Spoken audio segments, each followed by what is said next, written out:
पाहूयात पुढची।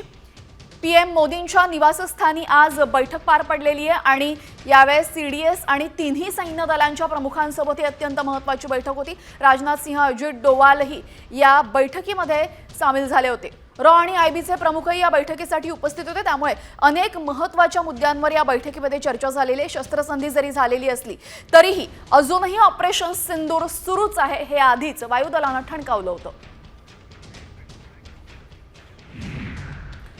तर हम उनको मिट्टी में मिला देंगे, पाकिस्तानकडून गोळ्या आल्या तर तोफगोळे फेका आणि तिन्ही सैन्य दल प्रमुखांच्या बैठकीमध्ये पंतप्रधान नरेंद्र मोदी यांनी या सूचना केलेल्या आहेत।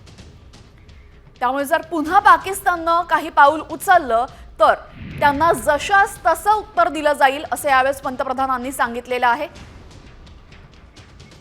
पंतप्रधानांनी नक्की काय सूचना केलेल्या आहेत ते आपण एकदा सविस्तर पाहूयात। तर आपण पाहूयात, शत्रूला आपण त्यांच्याच घरामध्ये घुसून मारलेला आहे असं पंतप्रधान म्हणालेले आहेत। यासह पाकिस्तानकडनं गोळ्या आल्याच तर तुम्ही सुद्धा तोफगोळे फेका असा थेट आदेश त्यांनी दिलेला आहे। हम उनको मिट्टी में मिला देंगे असं यावेळेस पंतप्रधान नरेंद्र मोदी बोलतात आणि मोदींनी तिन्ही सैन्य दलांच्या प्रमुखांना या संदर्भात सूचना दिलेल्या आहेत। त्यामुळे जर पाकिस्ताननी काही वाकडं पाऊल उचललं तर अर्थातच त्यांचं काही खैर नाही असं यावरून दिसतंय।